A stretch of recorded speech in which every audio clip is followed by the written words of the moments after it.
Week 7, the final week, or no, I should say next week is the trade deadline. And I think all in all, we've had some mediocre football.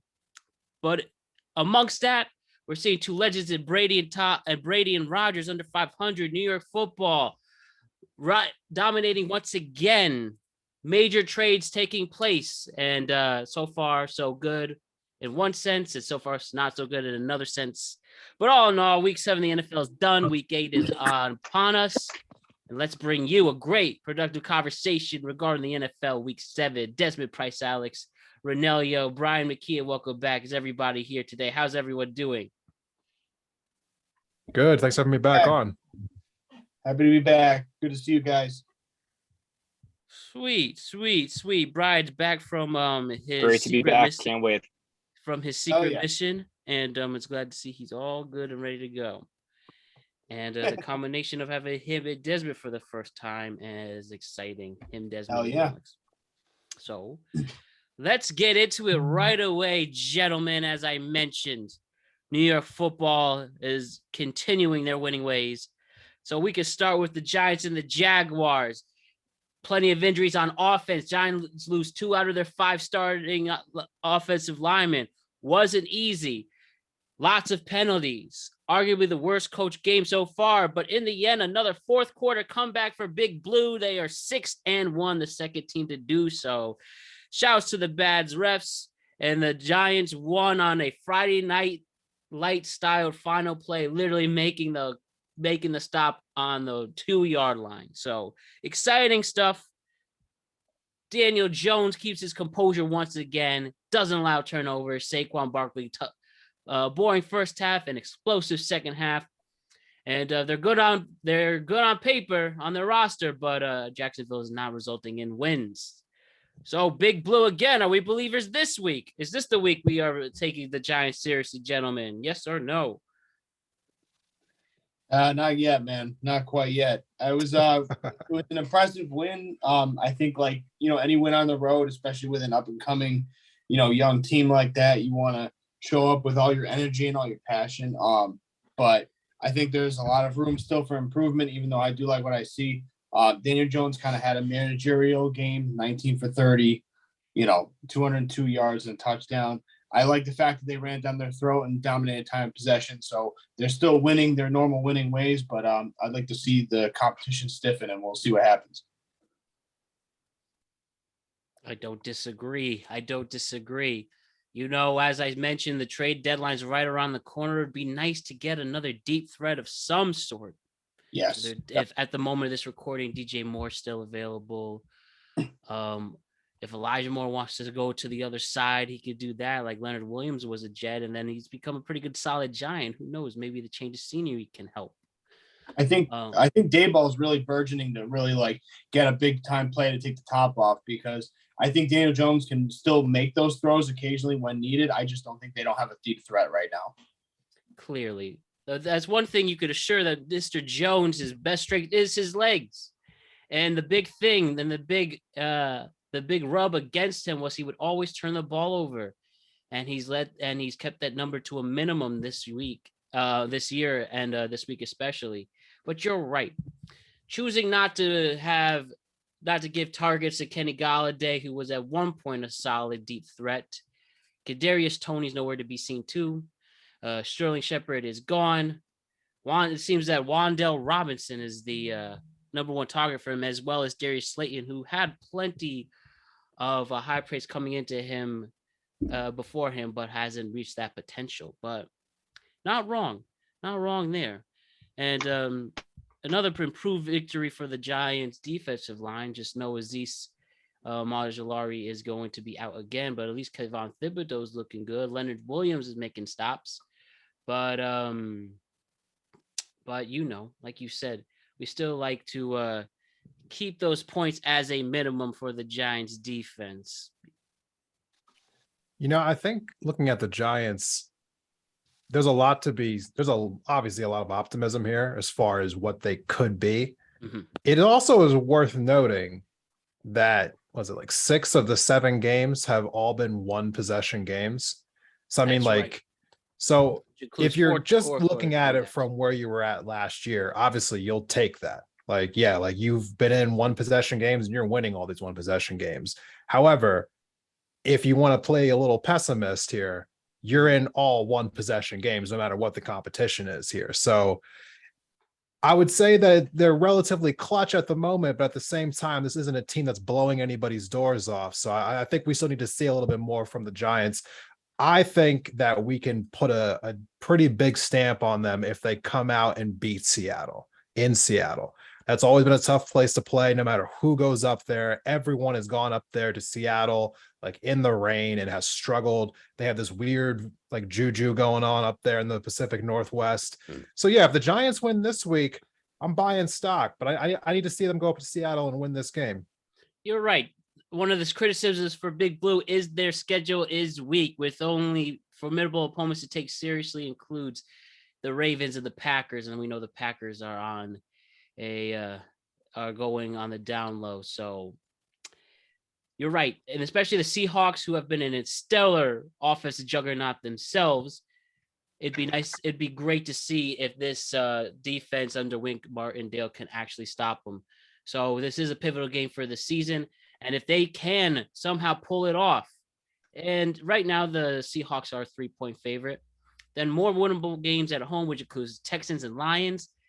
And then Thanksgiving, we will play Dallas, which is a huge game for us. And then ultimately waiting for that Eagles game to see, hopefully, that they both have very good records until then. But Big Blue, lots to be excited for. And the Seahawks game is going to be the real test once and for all if they could be taken seriously by the entire league. And I don't think that is a task too difficult for them. Yeah, Seahawks are playing great right now. I'm sure that we'll talk about them later in the show. Geno Smith, I'm huge fan of his right now. I mean, not too many quarterbacks actually get a chance to be benched and then get a second chance. It feels like once the league's done with you the first time, like they're just done with you. So I'm excited for him. That running back up there, Kenneth Walker, is the real deal. I mean, it kind of sucks that Metcalf went out, but I like the matchup of the Giants defense versus the Seahawks offense next week. I'm actually more excited to see that than the Giants offense versus the Seahawks defense, which I think I have no idea what to expect from that one. Yeah, like I said, it's Wink Martindale's biggest challenge for sure. And, that's where I'll be, and lots of other people watching at 4:25 on Sunday. And let's hope that it's a thriller. Spoiler alert for me on that pick. And, I'll just love a big test. And I think this week ahead, we have lots of big tests. Now, looking at the other New York team and the New York Jets, sloppy game. But some takeaways include that Sauce Gardner, I think, is proven that he's one of the best cornerbacks in the league already in his very early career. Jets hold on. Major injuries took place, including Breece Hall, who could have been an offensive rookie of the year the way he was going. Elijah Vera Tucker's out, their best offensive lineman. Huge loss there. But besides that, they take advantage of a injured Russell Wilson's team and Nathaniel Hackett. I've already read articles and stories that he might be on the hot seat already, which now we have seen the head coach first year get fired, Urban Meyer, last year, but this was a guy getting his first chance all in all. So I guess let's focus on the Jets and then we'll talk about the Broncos' woes. One thing I want to take away I've seen with the Jets and Broncos is that Zach Wilson is getting the team victories, but I don't think he's gotten any acclaim yet. This dude still has accuracy issues. He's still getting eaten up by defenders. Like, I see him running into linebackers. I don't think Zach Wilson exactly is the quarterback everybody thinks he's going to be yet, whether he still needs some time to get there or not. I think Zach Wilson still has a lot to prove in this game that could have gone either way. And there was definitely, if it wasn't for some penalties, they would have had some devastating interceptions and turnovers. I want to focus on Zach Wilson first. Is this guy going to get into a place where you feel comfortable he could be the Jets franchise quarterback? Because so far, I don't think that is the case, despite them winning. I'm not really sure. just because of, the lack of time he's been able to actually play and contribute to the team just throughout injuries in his young career. Right now, what has he played so far? 2 or 3 games, I believe, and they've been winning because of this heavy run-orientated offensive scheme. Mm-hmm. So now with the injury to Breece Hall, they did get James Robinson, which is definitely, I wouldn't say comparable because Breece Hall just has that quick speed that he's been breaking off 50-yard plays, but James Robinson could still get you those yards after contact. So this is, in my opinion, you got to still continue that run offensive scheme, but maybe shift a little bit more to the passing game. Let's see what Wilson has. He has a lot of weapons. He has the other Wilson, Garrett Wilson, Tyler Conklin, Michael Carter, Braxton Berrios, Denzel Mims, Corey Davis. He has weapons. So it's time to actually see him come to fruition now. And after this huge loss, especially with the running back and the offensive guard. I would hope that he steps up, but it's yet to be seen.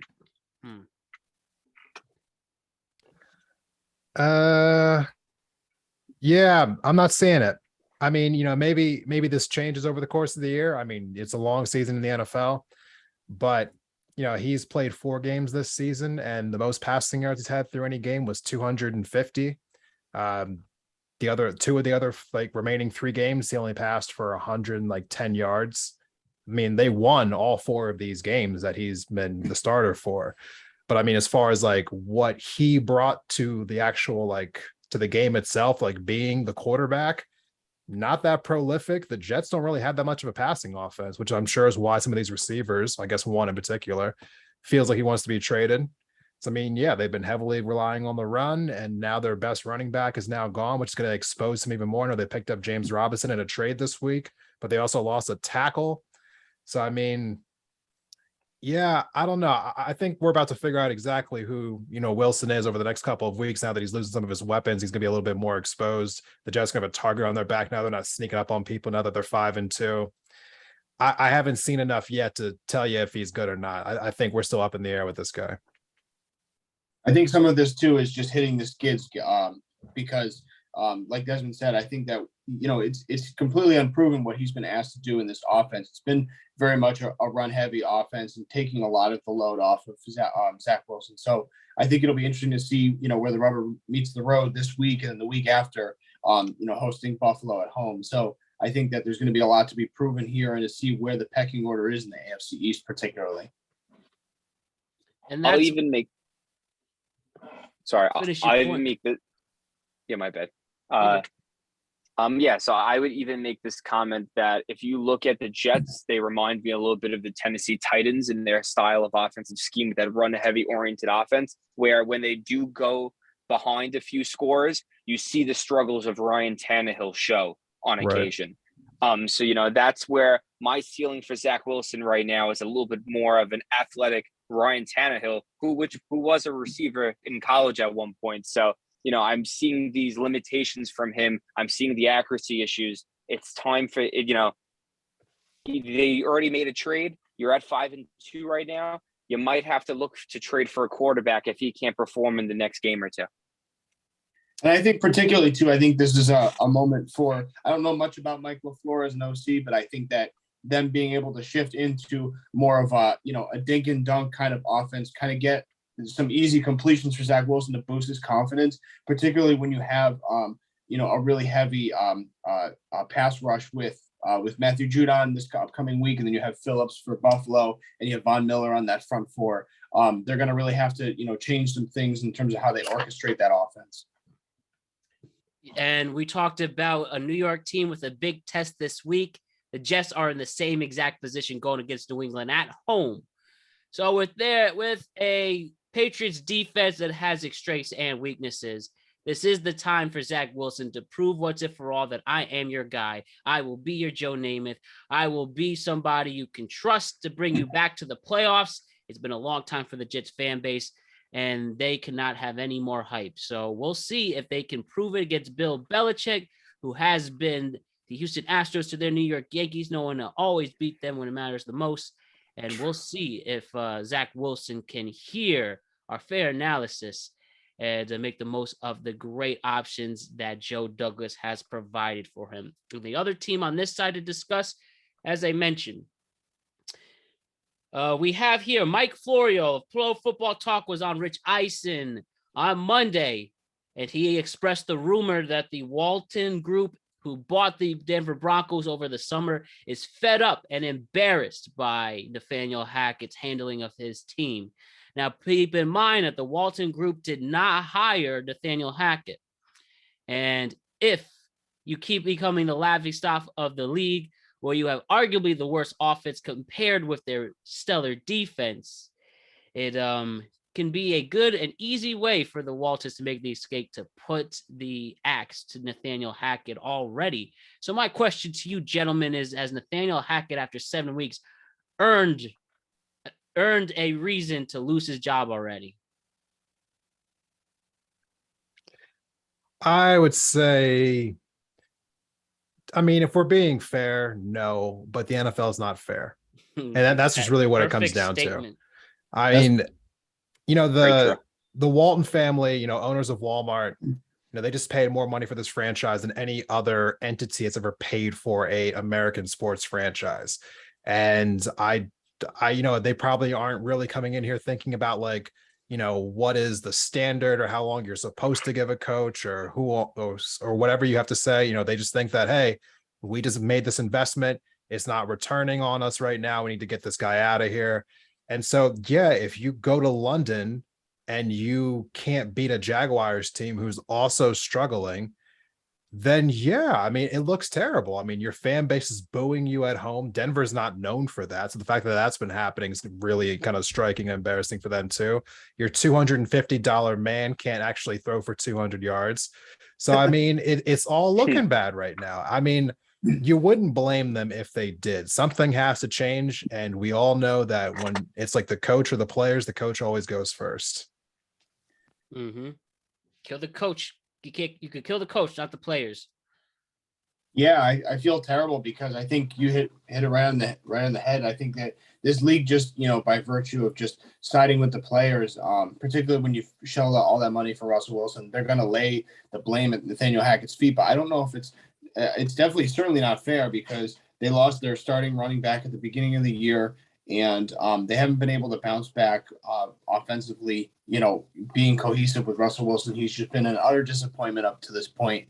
And, you start looking around and you may be the recent newcomer, but the defense is gelling. And when the offense isn't clicking, that's why you were brought here. So someone has to pay the price for this at some point.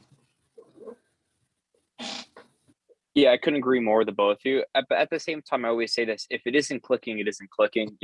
When your coach goes on an interview and says he was shocked he got a head coaching job, that should be a red flag, and it should be a red flag immediately. The guy looks like a clown, and if I see a clown, he wears the nose, he walks around with the big shoes, he's a clown. There's no reason why this much talent on paper. This is like the New York Yankees of the NFL. Too much talent on paper to not be able to produce. That's the problem I have here. Melvin Gordon was a former Pro Bowl player. Yeah, you could say he's lost some juice, but putting him in the right positions, the right offensive scheme to succeed. We know he's not a north and south runner anymore. Why are you running him up the middle? Let's get him on the outside with some sweeps, right, some screens and stuff like that. Let's go play the way your players are designed to play, not based on your scheme, because that's always a big issue with offensive coordinators who become head coaches. We're going to do my scheme and just my scheme. Well, guess what? You would need to play with the skill set that you have around you. And it's time to start doing that, I feel. They have speed on offense. This offense with Russell Wilson can easily be no huddle. Yeah. I want to make one last point here about this. I think that what's happening with the Giants, but what's actually more importantly, what's happening with Seattle is actually what's putting so much pressure on Denver right now, because this year is making it more apparent than ever how important coaching is in the NFL. And when you have a team like the Giants, who if you were to compare their roster to the Broncos roster, the Broncos probably have a better roster at almost every position, maybe except for the running back position. Absolutely. But you are seeing the Giants 6-1, winning all these tight games. You're seeing the Broncos can't even eke out 20 points in a game. it's glaring that like there's a coaching problem there. And then when you look at Seattle, the team you got Russell Wilson from, like actually doing great, like what, scoring 38 against the Chargers this past weekend. Like that's embarrassing. It makes it look like you got fleeced in that trade. And so I think they're feeling a lot of pressure as an organization to turn this around, not like next year, but quickly. And it's a matter of not being buttoned up too, because there was a questionable call at the end of the Seattle game week 1 that had everybody up in arms. And since then, it's like if you just look at their stat line for the penalties, it's always in the high digit, double digits for injury. I mean, for penalty yards accrued. Whether it's just sloppy secondary play, like that all boils down to coaching. Yep, that's how you know a team is bad, when the penalty numbers are up, no matter what level of football you are in. Percent. So, Absolutely. lesson learned, gentlemen. We'll see if the Broncos can make up for it. Over the week, we had a huge trade take place. Christian McCaffrey goes to San Francisco. And, San Francisco gives up a lot, a second, third, fourth, and fifth round pick. So they're clearly going for it. When you have the best defense in the league, you might as well upgrade it. Losing Mitchell was tough. Jeff Wilson was fine, but Christian McCaffrey is a major upgrade at that position. And despite that, going home in a Super Bowl rematch against Patrick Mahomes and the Chiefs, that stellar defense gives up 44 points. They lose 44-23. And, Patrick Mahomes again showing why he is as good as it gets when it comes to the NFL. And shouts to Andy Reid providing that true smackdown against San Francisco. So the Chiefs, I think you have to really put in some stock with KC. If Buffalo is the best team in the AFC, KC is clearly number 2. And we see this going, arguably their best test yet. They're just going to keep pounding points no matter who they put on that roster. Kansas City, how legit are they? And I know the defense, even though they held the 49ers to just 23 points, the defense still isn't as perfect as Buffalo, but KC really showing that they're a top 2 team in this league now after this game. Yeah, absolutely. I got a lot of heat in the beginning of the preseason on how I felt the Kansas City Chiefs would do this year and Patrick Mahomes, and they're making me eat my words every single week. They're a great team, and to be honest with you, I think they are better than the Bills completely, and they're the number 1 just because of they're not getting hurt. The Chiefs aren't getting hurt. The Bills have the injury bug all season long. Chiefs have really stayed healthy pretty well. And the defense is a bend but don't break. We're going to see what happens with Frank Clark suspended the next 2 games. But the offense, they have weapons. They have 3 quality, running backs in McKinnon, Allaire, and Isaiah Pacheco. And then the receivers, you have a good team when you have 3 players crack above 98 yards in the passing game. That's just straight up, masterclass at the offensive level. So, I think they could continue to make the push and grow. I think you make great points with that, Brian. The only thing I would say is, and we still have to wait till the end of the postseason actually see how this plays together. But when it comes to the postseason football, I'm just curious how that will affect, not having Tyreek there. But again, that is still many weeks away. And that's where you keep creating a chemistry, don't have injuries, and the Chiefs should make a deep run again. They're a threat to score every time they get on the field. It's like if you took a Big 12 offense and put it in the NFL, it's out of control. I mean, the way it's not just the skill that they have at like every single position. It's also the fact that Andy Reid is like a mad scientist scheming up plays. And there's a bunch of, grown men who've been in the NFL for decades on the opposite side of the ball in every single team who are trying to like scheme up defenses to stop the Chiefs each and every week. And he just makes all of them look silly. So I don't know what the limits are for the Chiefs. I mean, I know they can be beat. We've already seen them be beat, but honestly, it feels like the Chiefs more often, like if they lose to a team who's like has a lesser record, it's them beating themselves. I don't think there's actually that many teams, Like maybe the other indie than game. Buffalo, who can just straight up just beat them on their best day. So I have a hard time seeing anything other than a Chiefs Bills AFC Championship game right now. They're not just the two best teams in the AFC; they're by far the two best teams in the AFC. Yeah, I think it's a two horse race right now between those teams. I think Cincinnati's not quite back to last year's form for me, at least. We'll talk about it later in another segment, but I mean, that's exactly right. I keep eating crow every week for doubting Kansas City, and sometimes it's because I think with my heart instead of my brain. And, I think the only thing that's stopping this team right now is maybe just a little bit of defensive discipline. I still have questions about Spagnuolo and some of that secondary. We saw it in the Raiders game a few weeks back where they got beat on some plays and they kind of get a little slovenly, pulling and grabbing. But that's just going to come with time. A lot of those guys are young in their secondary. And I think that, it's for me, ironically, I think this is going to boil down to a lot of Andy Reid's hubris as well, and some of that offensive scheming, because I think that he can get a little fat and happy, no pun intended, with the offensive play call with Mahomes, and it gets him in trouble. We saw it at the end of the Buffalo game where it was a lot of improvising, a lot of carnival tricks in the fourth quarter, and I think they can kind of get them in trouble at times. But I think that's really the thing that's the only thing that's going to derail this team and disallow them from actually dethroning Buffalo this current season. So it'll be interesting to see how it plays out. They have one hell of a schedule coming up as well. They've scored 40 points in 3 different games so far. Yeah, like that. It's wild what they're doing on the field. And like you said, it really looks like a Big 12 game. Every time they step on the field, I mean, they look like Lincoln Riley's led teams in years past. It's just unbelievable.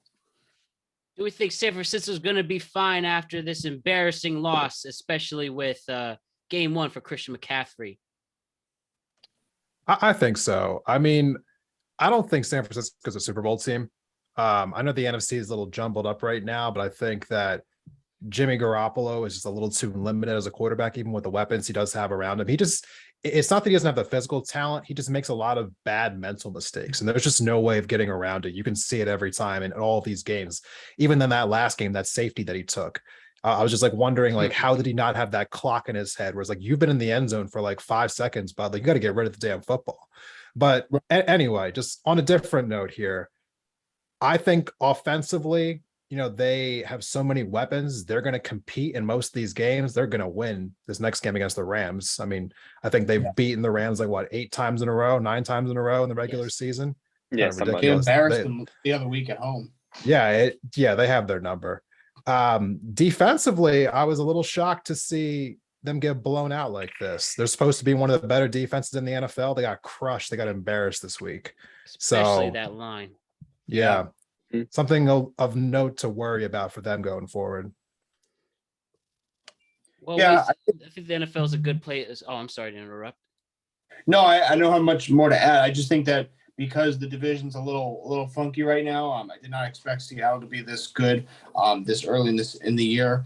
I think because the division's down, it's a little jumbled right now. I think they'll be fine, and I think the NFC as a whole is a lot weaker than years past, but they have some issues to work out, and it'll be interesting to see how the offensive boy genius Kyle Shanahan operates with. Now you got Ayuk.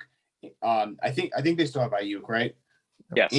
And now you got McCaffrey added to the mix, and you still have Debo. I mean, that is like that is an unbelievable amount of talent on the offensive side of the ball. So I think it's purposely meant to make Jimmy G's life a lot easier and a lot simpler. I'll have one comment on this. You guys covered everything basically. I am not really a fan of the Christian McCaffrey trade at all. I don't like the idea of trading, 3+ picks for an injury-prone player that is, nearing the end of, I would say, his prime, ability. I forget how old is he now, like 25 or 26. But we hit the point where we see 26. where 26. We see the point where projected Hall of Fame people start dipping down. As a Cowboy fan, we see Ezekiel Elliott. The age and the injuries start coming up. I think there might be too many mouths to feed, and this might hurt the locker room a little bit when you have a bunch of people trying to get targets and catches and stuff like that, especially a guy like Debo who wants, a lot of catches, a lot of, carries, and a guy like Ayuk who's very underused and is only starting to hit stride now. I think this might actually cause more problems than it's good. It's interesting. Yeah, we'll see. I think it's fascinating to see how this kind of offensive chemistry lab test works, because there is so much tremendous talent in the backfield, and it's going to be a matter of having a lot of mouths to feed. Mm-hmm.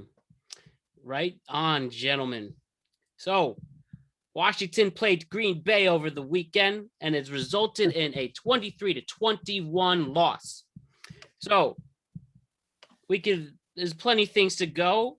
I'll still take my stance on thinking Aaron Rodgers still a good quarterback, though 3 losses in a row, and we have a offense barely staying on the field, only 23 total minutes of possession, no turnovers for Rodgers personally, but with a transition of a more ground and pound game, the rushing team for the running backs for Green Bay had no doubt their worst game. Now, only 12 carries in total for them, 38 yards. They almost pulled off the schoolyard bullshit lateral play, but they didn't. And they even have their most difficult game upcoming this Sunday, going against the Bills on Sunday night. Aaron Rodgers looking every day like he is in a real bad place with his weapons. So, Alex, I'll let you open this up. So let's look at this. I know you don't like Aaron Rodgers. I know you have been critical of him. And let's see. So far 7 weeks in, he's under 500. They haven't been at this point since 2018. The Packers are 3-4, but I do think that was when he broke his collarbone. So he's out then. Aaron Rodgers is in a really bad spot right now. So I'll let you explain why you think that is and why you think that may continue or not. Well, the two first obvious reasons are 2 words: Devontae Adams. There's no question about it. He's eating everything up in Vegas. He's having a sensational year, keeping pace with where he was back in Green Bay. So I know that as he starts to build that chemistry and that cohesion with the new young receivers that he has in Green Bay, it's going to be some tough sledding. And I said that from the beginning of the season. I didn't expect them to be 3-4 this far, into the season, because I think the NFC North has a pretty favorable schedule. Now it's going to be really difficult as they start upping the ante with some of these teams ahead of them. They got Buffalo, they got Detroit, which is nothing to sneeze at right now. Dallas, even the Titans to a lesser degree, and then you got Philly, obviously the best team in the NFC right now. So they're going to have some tough sledding where they're going to have some resilience from their leader, their multiple-time MVP, but it's not looking good, and it's totally unexcusable to have 12 carries. I was on here 3 weeks in a row saying that they need to, to run the ball down their throat and give Aaron some time to, garner some opportunities with this receiving core, take some weight off his shoulders, but they obviously were not heeding that warning. And I think that you go up against a few really, stellar defenses, and you don't make the necessary plays. Like, this is what's going to happen. Aaron it's not that so much that he's looked like total dog shit. He's just looked pedestrian. And I think that's because you come from so far up on a pedestal, and you have such high expectations within that organization to be, the God sent savior for that franchise. It really is a lot. And I think that there were growing concerns within the organization of how he was going to regress the past few years with the offensive production. I certainly saw it, even though there wasn't a drop off, particularly with the production on the offensive side of the ball. But I definitely noticed little things the past few years that were of concern, and I think they're just kind of rearing their ugly head because they don't have a lot of things in their favor right now, and because Minnesota is such a great team. So it's gonna be a tough ride. I think that this is this may be the final year. I think he's got 1 year left on this new contract. I can't remember. This is a year. This is one more year for Aaron Rodgers on this contract. I will confirm that, but believe that is the case. And, one thing I said here in my defense of Aaron Rodgers is that he usually, despite all the different receivers, he was able to make it work, from the Jordy Nelsons to the Greg Jennings to Devontae Adams and so on and so forth. And Alan Lazard is not it. Sammy Watkins isn't it. For a second, I thought Dobbs could have been, but he wasn't it. Didn't even make a catch in Romeo Dobbs. So if that is the case, that he was able to at least stay competitive, well, he only has a few more weeks to prove that. And he is not on a track to win an MVP, clearly. But it's really too bad. By the way, there's actually 2 more years on his contract. He's $42 million this year, 59.5 in 23, then 49.3 in 2024. Watching the Packers play, it's kind of reminded me of how the Eagles looked a couple of years ago when we had Carson Wentz. And what I mean is, like, there's so many inaccurate throws that I see. And there's also a lot of receivers who are just dropping like really easy catches. And a lot of the drops seem like because they have defenders hanging all over them. And I guess, like, without like looking at the tape, it's hard to know if that's like Rodgers throwing to people he shouldn't be throwing to because they're covered, or if it's because his receivers can't get any separation. Like, either way, I think some of this needs to fall on the coach, because the receivers aren't getting open and Rodgers is throwing to a lot of these people who are like have people draped all over them. So if there needs to be adjustments with like route, combinations or just like changing up the play calling so that you have like at least more running, so that like the defenders are forced to back off and they can't hang on the receivers as much, something's got to change, because as of right now, what they're doing isn't working. And I don't know how much more proof they need to actually, change something about this offense. I feel bad that, Dobbs is kind of like, and Watson are kind of like being hung out to dry as like the reason this offense isn't like showing up. They're like, oh, these young guys need to get it together. It's like, all right, Aaron, well, if these young guys aren't doing that great, then why are you putting so much pressure on them? Like, they're on their like 5th or 6th games of their rookie season. Like, let's figure out another way to get some other people involved. You have 2 great running backs, like, like, let's go to them a little bit more. Fair criticism. And I just also want to say that we'll see with the trade deadline looming if they're going to be the ones to make moves, because they could clearly use it. You were saying also, Alex? Oh, I was just going to say, to your credit, Desmond, that is a byproduct of poor coaching when you're not getting your stellar running backs more than 12 carries, because I thought that was really like the bright spot of this team, going into last week. And I think that they kind of got away from the run game and they put too much weight on both Rodgers and the receivers, because the receivers, they're going to need time no matter what. You can't fake and imitate those amount of touches. You need the time with those receivers. I'll finish off with this one comment. This is why I continue to mention you need preseason reps when you have inexperience at the wide receiver position or any skill position on offense, because this falls on Aaron Rodgers. The fact that he was, chilling in the mountains with some ayahuasca instead of being there with the pigskin throwing the ball to his young receivers. This is why this is happening, because this is his idea of, I'll mosey in through the first 10 weeks around 500, and then out of nowhere, hit and sink, get a wild card and try to make a run. And no one expects anything from me this year anyway. So you know what? I could just, coast a little bit. This is the lackadaisical Aaron Rodgers that he's always been his entire, career. It's just he's been in sync a lot more beforehand, and he's had players that don't really need those reps. These guys need the reps. They need mental reps. Christian Watson doesn't even play. He hasn't had a catch. When's the last time he's had a catch? He's really more of a gadget guy, running the ball on sweeps right now. He didn't have a catch this game. I think he had maybe 1 catch or 2 catches the game before. So, it takes time. And then with the rushing, with the lack of rushing, your defense needs to get the offense, Washington's offense on the field to be able to put yourself in situations to extend drives and run the ball. Great stuff. Great points there. And some people account with the lack of preseason reps between the number ones as a reason why the NFL is pretty mediocre as a whole. Whether that's true or not, I don't know, but that is a criticism I have heard regarding this.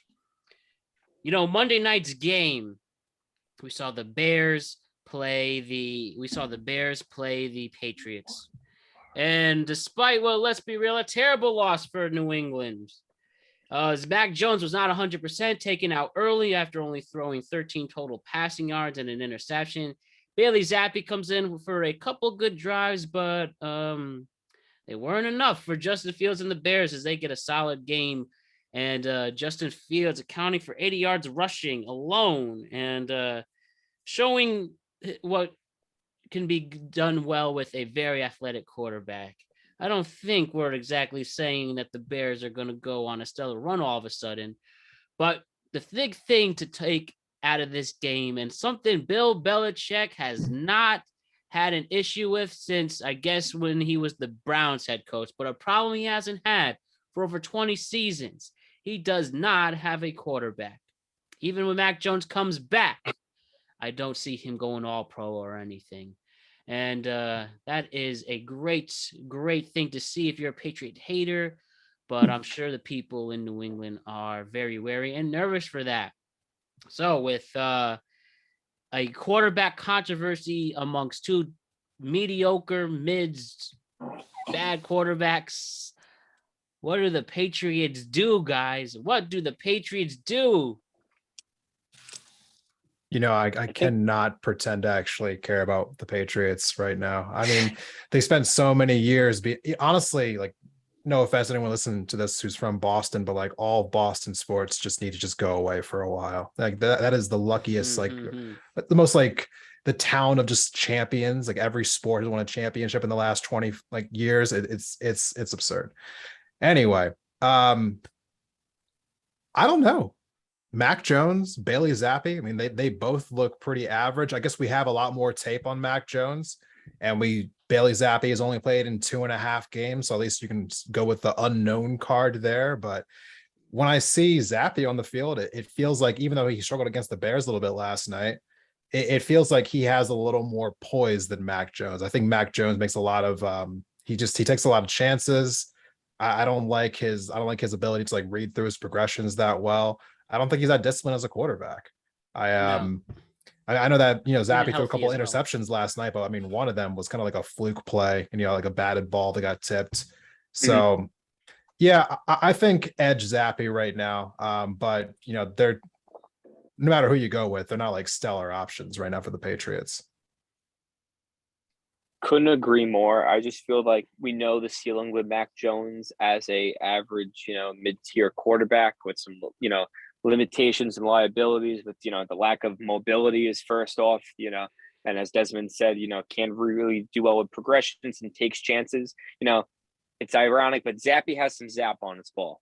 He could actually throw that deep ball well. He went 4 for 4 in the beginning of this game, and then, the tip ball, and then, the pick 6 at the end. It's, you're gonna take chances in the fourth quarter when you're down a bunch of touchdowns. So I don't even count that interception, to him. He's just trying to make a play. He's getting pressured the entire game. It happens. Where do you go from here? I say as I said to Alex in the group chat yesterday, you got to play the hot hand. Even though Mac Jones came back, keep on riding with Zappi and see what happens. What other choice you have right now? It's average or a little bit more average right now. You do have a good quarterback class coming in. If you do want to experiment and maybe not make the playoffs, I just see Bill Belichick isn't that type of coach. He's been in this league forever. He's not the one to have the patience for it. I think that's an interesting road that he's in. And if he wants to go all the way with Zappi, if that is the decision he's making, on that press conference, he said Mac Jones wasn't benched for performance. It was his injury. He could still get in there, but we'll ultimately see what they decide. And it's a big game against the Jets for themselves and to hold their dignity. And if they do get this win that they really need, maybe they'll see what they got. But if all else fails, they could just draft a quarterback in this stellar class. Don't you think? Yeah, I mean, they definitely can. I think, knowing Bill, he's not going to reach and move all the way up the ladder to kind of get a guy. He's going to work with whatever he sees as a good system quarterback. I think that's what he saw in Mac, and to a lesser degree, Zappi. I think he kind of fell into his lap in years past. But we knew that this team had to win one way, temporarily, and then in the past year or so, which is that they had to be a 70-30, running team. And I don't think that Bill, I think he overestimated a little bit of his hubris and what he had to work with this roster, even as McDaniels got hired, because I don't think he wanted Matt Patricia running this offense. I think he is a defensive guy clearly, and I think he had his eyes set on Bill O'Brien before he went back to Alabama. So I think that they have a lot of things to work through right now. Letting Chicago go 11 of 18 on third down is a huge no, especially for a defense at home. And I think what's funny is like the one thing that no one mentioned going into that game is that Bill Belichick was going to exceed the late great George Halas, who was the Bears coach for all time. It almost felt like he got out of the grave and like didn't allow it to happen. He like invigorated those guys Not for this week, even when they have nothing to play for at the moment. So I thought that was kind of funny and ironic. I'll make this one comment as well. When I think the Patriots, I think of tight ends besides Tom Brady. Tight ends. They've always been good with tight ends. Constant production, yak, just getting those third and shorts, getting those, Y options dropping and just keep on moving the chains. What is going on with the tight end position the last 2-3 seasons with the New England Patriots? There is a lack of production in the last 2 seasons, absolutely, between Hunter Henry and Jonnu Smith. I don't know if it was that they're just aging or it's the offensive scheme, but I can't physically understand it when you combine for 2 catches for 16 yards in a Patriots offense from the tight ends. It just doesn't make sense to me. It's very frustrating. That's what, for young average quarterbacks, you need the tight ends to produce, because those are the guys that do get those conversions on third down and continue to drive the chains. Makes a difference. Gronk, one of the best to ever do it, and he's gone. And when Henry and Smith have 2 receptions amongst each other and 16 yards, you are not helping Brian's point. Oh, you are helping Brian's point, and showing that the tight ends have been non-existent for them. And again, it leads to an embarrassing loss. So, but if you're New England, you can't have such an wide open defense. Like, you can't give up 243 yards on the ground to Chicago and allow them to dominate time of possession. Like, that's just unacceptable. Yeah, if you think about it, the Bears patrioted the Patriots. Yeah, exactly. It was honestly just really like weird to see a Patriots defense who was unable to do the things that they always do, which is they're usually always able to like adjust mid-game. Like, Belichick's always been great about like figuring out what the opposite team's like game plan is and making adjustments during the game to like stop them from whatever it is they're trying to do. I mean, on passing, they kept just like rolling out the pocket so that like Justin Fields wasn't stuck in the pocket the whole game. They weren't running those crazy like route combinations, and they were just running it straight at him, and no answer for it. I mean, they got shellacked last night, and I feel like I have to eat, all the words I said the last couple of weeks about the Bears, like being the worst team in the NFL, about Justin Fields being washed, and like that doesn't look good right now. Doesn't look good. I don't even know about just that. I think you were the one boasting and bragging about the Patriots going to the playoffs. I had that. Yep. It's all bad. It's all bad. That's all right. We all whiff sometimes. I was watching that game last night in disgust. I was like, man, I have to go on this podcast tomorrow. I knew Patriots going to lose when ESPN made a graphic that they were 86% likely to win this game. I just knew that bad juju was coming, bit the money line when you see that stuff, and it worked out. My other question about Chicago: after 7 weeks, has Justin Fields, again, he still has a whole half of the season to go, but is he good enough to at least get to stay as the starter for now? I mean, no chance. Like, say if we only had it's the early 70s and there's only a 14-game season, and around the corner, Justin Fields, does he earn a chance to start again or not? I mean, you have to after last night. That was the most points that they've scored the entire time he's been in the league. I mean, that was his best game as a Bear in like his year and a half. I mean, yep. I think a lot of the criticism that was coming down on the Bears wasn't like just on Justin Fields. It was on how the coaching staff was using him, trying to keep him in the pocket instead of like leaning on his athleticism. And it was kind of shocking to see that an NFL coaching staff actually decided to listen to criticisms and make adjustments. I mean, there's other teams who'd probably kill for that kind of reaction, the Denver Broncos. But seeing the Bears actually just do the thing. I mean, they didn't keep him in the pocket. They like rolled him out. They had him do quarterback draws. I mean, they kept just like keeping him on the move. So they also wouldn't expose their terrible offensive line. And they ran the ball a lot. I mean, it's just, that's how you have to play with him. So I think, it's nice to see them adapt to that level. I don't think that we can write off Justin Fields just yet, even though I said we should either a week or two ago. That was a mistake, obviously. I will also try to learn from my mistakes here. Yeah, as the Bears did. Well, and the only final thought is like just reverse it in a cynic's perspective. Like, what's the alternative? I think that the best thing you can do for him on a rookie contract is just get him as many reps as you can. I mean, he's going to be, they're still going to lose a ton of games, but you got to watch him improve. I agree with that. I just need, here's my thing. The Patriots defense could not keep contained last night, and that's why he was able to succeed. I think this performance by him was the reason of his success was because of the run game and the lack of contain by the defensive line of the New England Patriots. I think the most important game of this season for Justin Fields is next week, because I need to see the response now after a good game. If he continues it, yes, he has some hope. If he flounders again, this may have been, a flash in the pan kind of thing. When you have a mobile quarterback that relies so heavy on getting out of the pocket and play action, two things come to mind to me. Contain is going to kill him, and injuries are going to happen.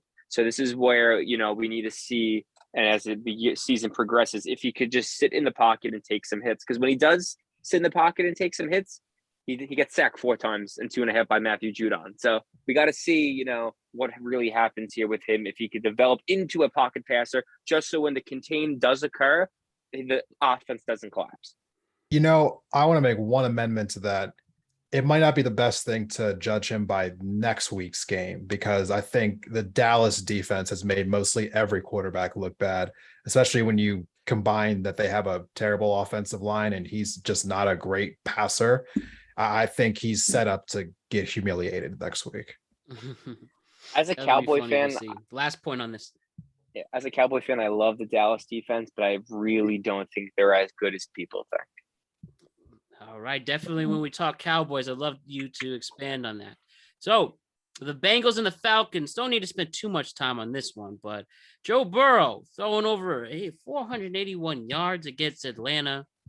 Definitely a one-sided game from start to finish. I think the big thing to take out of this is Bengals starting to get some confidence back in their offense. You guys feel the same way? Not everybody at once. Oh, I just didn't know. I went first last time. I don't want to go first again. Oh, okay. Brian, go ahead. Yeah. I think they got some juice back. I think they're doing well. I love the fact that every receiver is getting engaged in the offense and making some plays. I think I just need to see the defense. The defense did well. But I still feel like there's a hangover. And I don't know if it's a little fool's gold just because, it played Atlanta. I just need to see more of a progression here. It's Joe Burrow, balled out 481 and 3 touchdowns. I just need to start seeing this play against the tough teams. Okay. Yeah, okay. absolutely. Still need more stellar competition to just like the Giants, they in a similar team. Their schedule is helping them out. Yes, they were supposed to do this to the Falcons. So I'm not happy or excited about this. They were supposed to 30-piece them. Yeah, I think it was definitely as the weeks go by, like with the New Orleans game and how Burrow's been getting back to last year's form. I've definitely been encouraged. 34, 42, 481 and 3 tubs. That's impressive. No matter who puts it up on who, but 7 of 11 on third down. And 29 total first downs is insane, because I don't know. I mean, I know we were kind of, laughingly and jokingly kind of discussing, who actually is running the NFC South right now. But maybe it was Atlanta. Maybe we're discrediting the win per se, for the time being. So I think, I'm not saying it's an amazing win, but I think at 4-3, they look like they're back in the driver's seat for the AFC North. All right, awesome stuff on this one, gentlemen. If I don't have anything on Desmond and with this comment game, I'd like to also transition with the Seahawks and Chargers. As Geno goes off again, Marquise Goodwin for a player who could use, maybe on the back nine of his career, he has a good game. Again, Kenneth Walker, who you put a lot of stock in, Desmond, with this one. He's looking real good. Yeah. The Chargers now, the injury bug killing him again. Keenan Allen comes back, but now Mike Williams is out. And something we have to consider, boys, and we'll start with this to talk about the Chargers. Justin Herbert getting a lot of credit, but hasn't really done much. And especially in a game like this, the Seahawks have a beatable defense. I think we can now start to look at Justin Herbert. Is he as legit as he is? Or are we going to say the words that Justin Herbert is overrated? What side of the spectrum are you on with him? I do not think for a second that Justin Herbert's overrated. I think that he is playing through injuries right now, and he's a quarterback who has a rib injury. I mean, every motion involves your ribs. I think he's playing through pain. I think he's trying to tough it out. Good for him. Trying to be like, a tough guy out there, trying to lead his team, but yeah, man, I just don't think that the Chargers are going to be able to make a legitimate push this year. I mean, obviously they have injuries at the running or at the receiver position. They have injuries on their offensive line. I think they lost like their best offensive lineman for most of the year. Yep. They had Keenan Allen out for almost the entire year so far, and they're putting up 23 points. If we're being for real, if you score, around 24 points per game, that's not a bad offense. It's just not, so I think for me, I'm putting more of an onus on this game. What happened with their defense? I mean, like, how do you let the Seahawks come into your building and score 37 on you? That's embarrassing. And your injured quarterback and your depleted offense aren't going to be able to overcome a 37 point, drop from the Seattle Seahawks. So I would rather put this conversation on why is the Chargers defense fucking up. Yeah, J.C. Jackson's having a hard time staying in the field. Khalil Mack isn't the big off-season acquisition they thought he was going to be. There are some performances that have been very subpar. Joey Bosa, he's not being an all-pro. I think that's something, an excellent point to keep note of on that one. What do you guys think? Why are the Chargers, Brian and Alex, not exceeding expectations on defense? I think it's a little bit of injury bug, and I just think that they have a lot of talent. Maybe that some of them just don't fit the particular scheme well. I think they missed Denzel Perryman a lot at the linebacker core because they really do get beat a lot in the intermediate level, in the second level, because they have good cornerbacks, they have great safeties, and they have a good defensive line. And I can't even name the middle linebacker for the Los Angeles defense. Can't actually. Here, I just looked it up. I know the outside linebacker because he was a Patriot. Kyle Van Noy. Kyle Van Noy's been bouncing around for a little bit. When you don't have that mid for sure. Yeah, when you don't have that mid-level help, it's very hard. Especially, you have Derwin James can probably call in the defensive plays at safety. Which is good. He's your anchor. He drops down into the box. At the same time, though, you need a middle linebacker to step up in the hole and kill the running back. 23 carries for 168 yards. That shows me one thing. The defensive line is getting pushed back and the linebackers aren't filling holes. It's that simple. And that's the issue right there. I also think that everyone's everyone doesn't give the credit to Seattle Seahawks. Geno Smith learned under Russell Wilson, and right now is playing better than Russell Wilson. They're in sync. They're doing well. And this right now is a top 5 offense in the league right now, just the way they're in sync and playing, and they all know their job and they know their role and assignment. You get a journeyman who are known for track, as in Marquise Goodwin, 4 catches for 67 and 2 touchdowns. It's a high octane offense, like 37. Should they have only scored like 28 points? Yeah, probably. but still, it's a hard, offense to hold back. Well, I have more questions concerning the Chargers offense at the moment, more than the defense.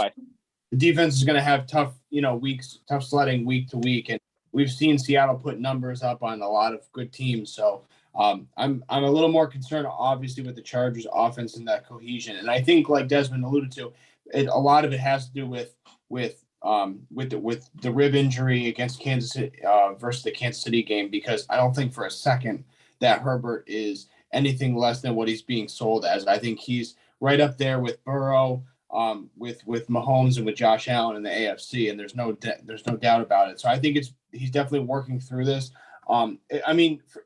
In terms of like the woes with the defense, I think a lot of it is the DC Ranniello Hill. He's only played coached about 18 games with this team dating back to last year. And I still have questions with Brandon Staley. I don't think situationally this coach is I think he's very inept for this team. And I think that the ceiling stops with as good as his coaching will allow this team to be. I think that they lose a lot of close games and they still kind of have that classic Chargers bug. Absolutely. I'll make one comment. I don't know if you guys watched the game in depth. I saw like about a half of it. Looking at the offensive scheme, just the routes that they're running. A lot of the routes I was noticing, it felt like they weren't layering the routes.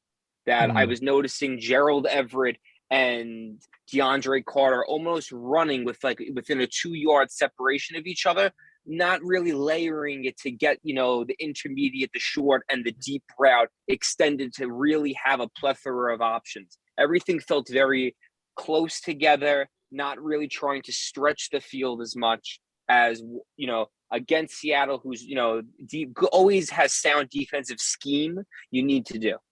I don't know if that's just lackadaisical on the players, or it's just not scheming correctly as an OC. And I have a real problem with Austin Eckler only getting 9 carries too. Yeah, but you got to remember in the preseason, he said he doesn't want to get the ball anymore because he doesn't want to get hurt and wants to last a little longer. Tough shit. Josh Jacobs is playing for a contract and he's out of his mind right now. Exactly. You got to have the will to want to win. And I don't see this team. This team looks lackadaisical. If you remember against the Chiefs, Gerald Everett had a huge catch and he got tired. And on the goal line, he dogged it and he got a pick 6. And that's why they lost that game. They got dogs on this offense. Oh, man. Desmond, can you just elaborate more what you're liking with the Seahawks right now, and especially with your guy Kenneth Walker before we transition to the next game? One thing that we don't talk about enough when it comes to any team, I think because we don't have like stats for them, is the offensive line play. Like the offensive and the defensive lines are the most important things on both sides of the ball. I mean, they dictate how good your offense or your defense is going to be. The Seattle Seahawks offense has been great. Their offensive line has been great this year. Like whether it was Rashad Penny in there, he got injured, or it's Kenneth Walker, like they are just absolutely dominating these defenses that they're going up against, which is why I'm actually excited to see this Seahawks Giants matchup next week, because the Giants have a great defensive line. So I want to see the Seahawks offensive line versus the Giants defensive line. I think that that's also contributing a lot to why Geno Smith is playing so well. He's not having to deal with a lot of pressure. When you're a quarterback who hasn't been in the league for a while, as far as like being in a starting position, what you need is a clean pocket so you can go through your progressions. He has that right now. Seahawks offense is crisp right now. It's clean. I think that they are actually the favorites to win this division right now. At the moment, absolutely. Yep. Again, shows how Pete Carroll was really believed in these guys. And, well, like you said, they're making a real push for this division. So, Alex Ranniello, I'm going to give you this task to really explain how you were feeling about Houston and the Raiders. You're the one who, I think there's not much really analysis to give. Houston is Houston, 1-4-1. But I'd like to hear your points with Los Angeles first to start it off. Josh Jacobs, 3 touchdowns. Raiders pounce. And, even though they're 2-4, you think the Raiders might have some fight in them if they could keep it together? I saw Devontae Adams was specifically not walking into a photographer in a hilarious meme, if you caught that. Maybe that is changing his behavior. Maybe that's giving good vibes with Vegas. But I'm going to give you the reins on this one with how you're feeling about your team and if they can also make a huge run again, despite a tough start in their first 5 games.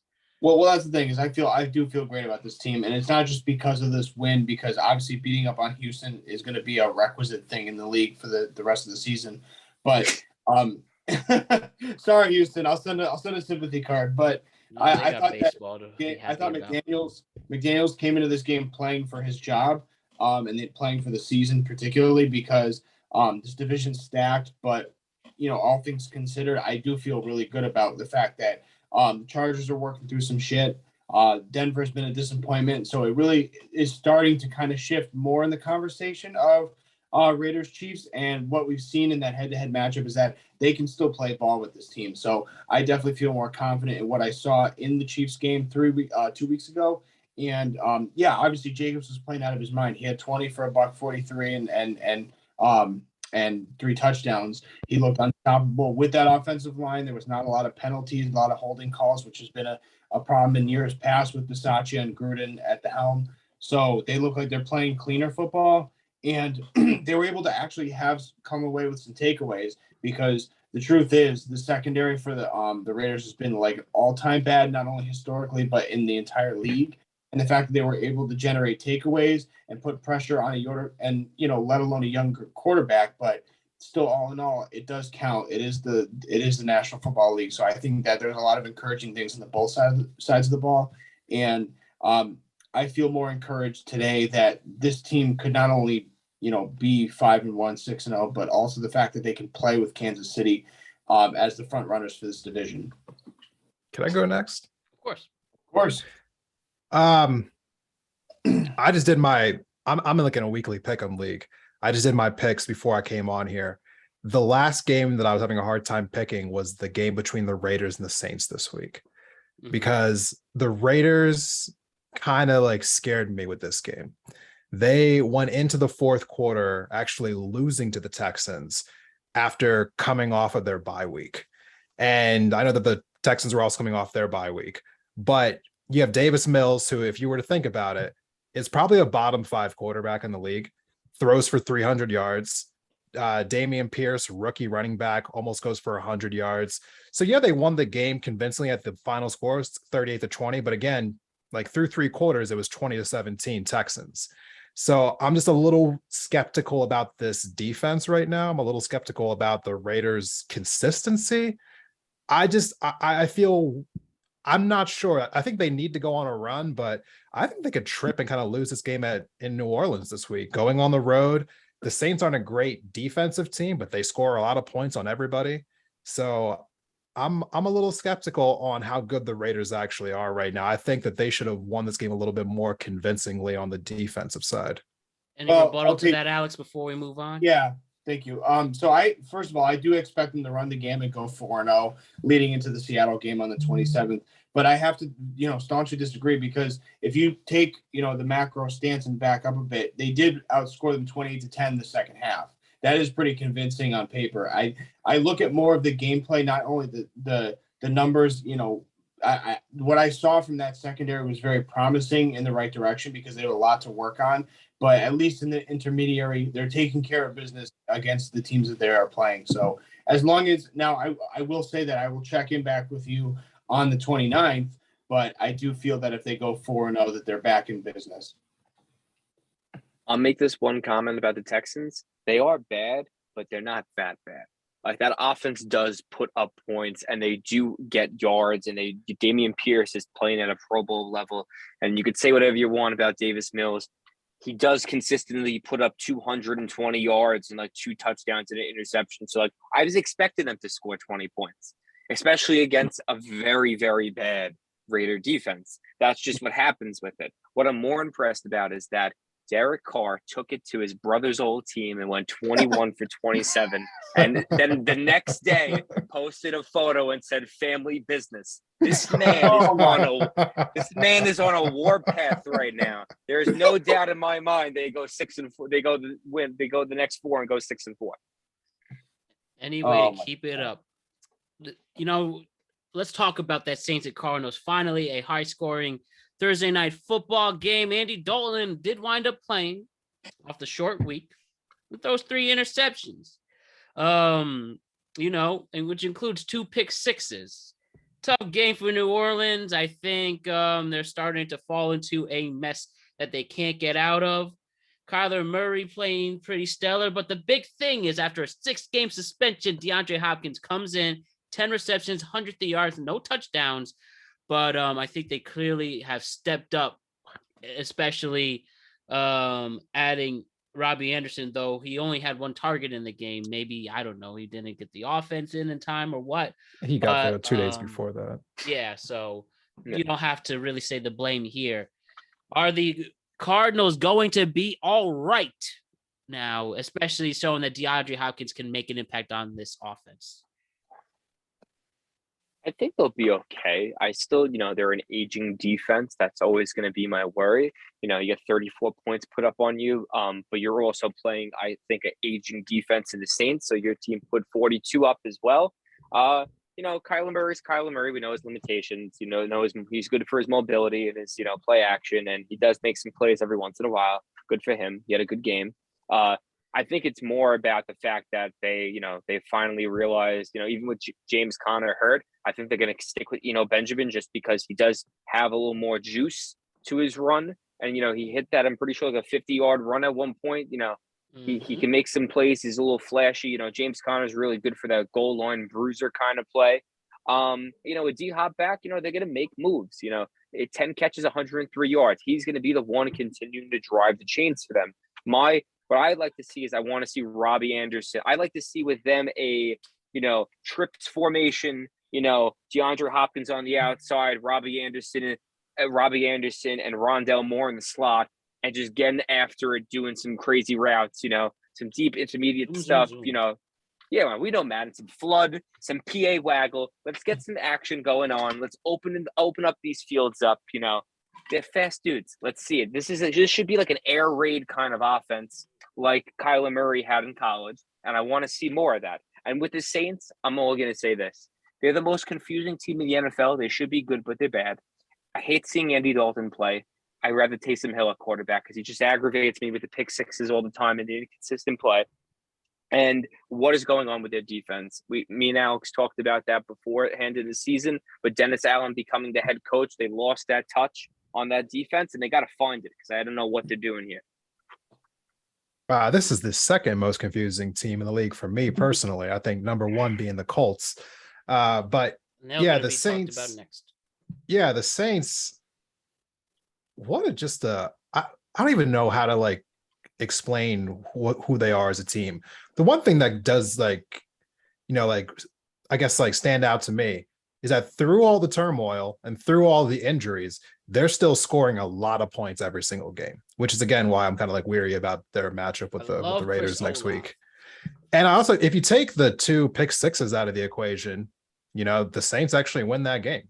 And that's after Kyler Murray and DeAndre Hopkins were just dominating the Saints defense, dominating them. Actually, I said last week I thought the Cardinals would be last in this division. I'm not going away from that just yet, but I guess I had forgotten just how much better this team looks with DeAndre Hopkins. I think that he is a top 5 wide receiver in this league, and it makes a huge difference having him on the field with the rest of that Cardinals offense. Good job on fantasy owners who held on, and you might get your benefit. I think it also just shows if he keeps playing like this that he really is a generational receiver. Yeah, I mean, I knew that this offense was temporarily deflated with DeAndre, being out of the lineup. I knew that once he got back, they were going to look, definitely more reinvigorated, re-inspired, and I think he was definitely the lock and key to, Kyler and Kingsbury saving their job for another week, because I thought that this was a sinking ship, ahead of him coming back. But I mean, yeah, the Saints still confuse the hell out of me. I don't know what to do with this defense with Dennis Allen calling the shots, as the coach. But I really want to keep the focus on the Cardinals, because I think that they have something to move forward with. I still think that they could be a final wild card team in the NFC with, in a down year. And I think that if they just balance their gameplay, like how do you put up 25 points in the second quarter? It's just, I don't know. They just seem to come and go. Like they're either super electric or they just look really deflated, like in that game against Seattle the other week. So they're just almost as equally as confusing as New Orleans, but they're going to have a tough few games ahead of in the next few weeks as well too. 14 of those 25 are those 2 pick sixes. Yeah, that's true. Yeah. I'll say one last thing about the Saints though. I think they capitalized on a bad defense and the aging defense with the Cardinals. So, a veteran like Dalton is going to put up a good amount of touchdowns on a bad defense like that. But my issue is that in previous weeks, I don't see like an identity for that offense. They're trying to do too much at once at different times, and I don't think they're mastering, the short pass game, the intermediate, the deep threat, or the ground and pound north and south running, or the sideline to sideline running. I need to see more consistency in their offense. There's been a lot of bad offensive football this year across the NFL. It really has. Yeah. Yeah. And let's talk about the most disappointing. Titans and Colts. Titans have a bad game, lots of injuries. Ryan Tannehill's in the walking boot. Well, the real story is that the Colts are just on a disaster spree. Matt Ryan, though they said he was injured, after it was reported after a talk with his coach, Matt Ryan is going to the bench. The former MVP looks like, his best days are behind him officially now. They're bringing in Sam Ehlinger to take over, not Nick Foles, who's on the roster. Sam Ehlinger. He played at Texas. He was a 6th-round pick, played in 3 games last year.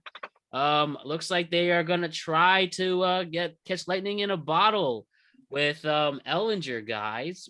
Matt Ryan, how about him not making it work after the first 7 weeks? So I got to go first on this one because I want to publicly eat crow, being all in on not only winning this division, but winning 12 games. I'm officially selling Indianapolis Colts stock. It is this team is not only unwatchable, they're unrootable. They are such an enigma wrapped in horseshit. It is unbelievable. It is unfathomable to watch this team. I don't really have much more to add. I'm hereby declaring I'm selling their stock. Take it away. I saw that the Commanders were playing the Colts this week, and again, I'm like trying to make a pick a league, right? So I'm like, I wanted to cry when I saw that matchup. It's like, how do you pick that game? I know. Is Frank Wright as good of a coach as we thought he is? You know what? I mean, a great coach would figure out a way to use his bad pieces to at least some advantage. And the Colts have no consistency on offense. I mean, even the games they won were ugly. When they beat the Chiefs, it was ugly. So, I mean, like, Matt Ryan looked terrible when they beat the Chiefs. They were so fortunate that the Chiefs basically shot themselves in the foot that game. Right. It just confuses me so much because, like, Frank Reich has done so well with so little. Like, they put up consistent numbers when they had Marlon Mack and Jacoby Brissett under the helm with like a 90-year-old T.Y. Hilton. Like, you know what I mean? Like they would put numbers up. And I don't know. I feel like a lot of it honestly has to fall on Matt Ryan because, even though he's like 2nd and 4th in the league in passing yards, his progressions were terrible this season. Yeah. And, you could say the head coach has to be able to command the helm. But at the end of the day, if you have an incompetent quarterback who's way past his prime, you can't do anything. You know what I mean? This team reminds me of the Pittsburgh Steelers in the last few seasons with Big Ben at quarterback and just inconsistent offensive play with so much talent on the roster. Yep. It makes no sense to me. I think Jonathan Taylor took a step back this year. I think that really hurt them. Jonathan Taylor really made this offense better for them because they took so much pressure off the quarterback. That's why you had an aging Phillip Rivers do well. And now in this situation, you got Matt Ryan who has no arm anymore. And, it's unfortunate. It really is because I wish he just retired because you hate to see a stain on a man's career like that at the end of it to get scrubbed after 7 games. Well, and I thought that the shiny beacon of this defense was going to be Darius Leonard. I haven't seen him all year. He's been hurt, yeah. He's been, yeah. I mean, it's apparent that when he's not there, they look terrible. But it's just hard to overcome a loss like that. And the thing that I don't understand is that week to week, you could scheme for the Colts and they could be a running team, run for 200 yards, and the next week they're throwing for 380, 400 yards and not getting anything on the ground. So I just don't know what to make with them. My. Well, football's a tough sport to hold it down over, and I don't know what, like you said, we don't know what's going to go on from here on out. I don't know really much about Sam Ehlinger. Like I said, only that he was a 6th-round pick and he's had some NFL experience. He wasn't even that great in college. Yeah, on a Texas team that wasn't. So I don't know. And they're doing it over Nick Foles. So he somehow beat him out for it. But, maybe we'll see some comedy. That's all I could say. Dallas, Dak Prescott returns. They really lean on defense. Detroit now just looks like a legitimate mess at 1-5. There's Jared Goff with 2 picks and getting 5 sacks against him. Oh my. The Cowboys were eating people up. And the rushing game was stellar. I mean, Pollard and Elliott, when it comes together, they are unstoppable. So Dallas getting some momentum with a healthy Dak Prescott. I will throw it to the Cowboys fan himself. How you feel about your team this week? I'm a realistic Cowboy fan, so I really don't care until the playoffs happen and we lose to the 49ers in the wild card round. So it's just one of those things. But, I expected a little rust on Dak, just like not making crazy, plays like we saw him in the season before. But, he game managed 19 to 25, 207 in the touchdown. They rely on the run game. Pollard's the Lightning and, Elliott's the Thunder, and they're really working that well. The receiving core is impressing me a lot. The emergence of Noah Brown's doing well. I'm a little disappointed with Michael Gallup. I know he's coming off ACL injury, but he's just not getting involved in the offense a lot. And, against Detroit is I count Detroit as like 2 teams. I count their offense is amazing offense. That's one good team that should be like 5-1, and then their defense should be 1-5 and never be allowed to play football again. So they were supposed to put 24 points up on them. Good for them. I'm a little worried about the defense because we just lost our slot corner who to a Liz Frank injury, and people don't give him a lot of credit. And I don't really like our cornerback depth. So against a team like the Bears this week, I feel like we might get exposed in the slot a little bit, especially with a mobile quarterback who slots are known to extend plays like slant routes across the entire field. Getting that intermediate route where a slot corner is very important. So I'm a little worried about that against the Bears. We'll win, but I think it's going to be close because they have a good defense as well. But, we're constantly getting pressure with this defense. We're constantly making plays. We're turning the ball over. I'm just a little bit worried about, Dallas is known to get the injury bug on defense consistently. So as long as we stay healthy, but now we're starting to see injuries creep up, I think we should be good. But, I'm always a skeptic. Oh, well, I'm sorry to hear that you aren't as excited for this win, but what is it going to take for you in the regular season, if anything, to get you really excited for this team? Or you're just like, going to wait till the playoffs? Dak Prescott has to play like the money he's worth. So he has to play like a top 3 quarterback and needs to put up, I need to see 3 receivers with 100 yards every a couple of games, like Patrick Mahomes. Like he's getting paid next year. He's getting paid $59.1 million. He's hurt. I need to see him in the next 4 games do that exponential growth. That's making of your moves. Passion. Desmond, before you go, I just want to say that Bryan is officially the actual antithesis, the living incarnate antithesis of Cowboys fans, not getting his hopes up about his own team. I was going to say it's the most rational take I've ever heard from a Cowboys fan ever. I don't know I don't know what they've told about you yet, but I'm a very fair Cowboy fan. You know what? That's that's unbelievable. I've never met one before, but there's a first time for everything, Yeah. and Me too. I'm actually really high on Dallas's defense. I think probably even more so than you are, especially after playing them the other week. They are great. I think their defensive line is great. I think they make every offensive line look bad. So I just don't know that you can really scheme that much against them. I think they put pressure on you all game. It's going to be hard for anyone to beat them. But on offense, a lot to be desired. I mean, their running game is not that bad, but yeah, what you were saying about like having the receivers like not having like a lot of success. That's the one downside of this team right now is the passing offense. Other than that, I think Dallas is a complete team. No, I agree with you. I think what I'm noticing a lot is they're not getting really separation as they used to on these deep throws. I also think it's just because of the limitations right now with injury of Dak and the Cooper Rush not being able to really extend. He doesn't have the best arm. He has a good arm. So like it's almost like we went through preseason the first 7 games, and now we have to actually see what we have. So I want to see what clicks and what doesn't click.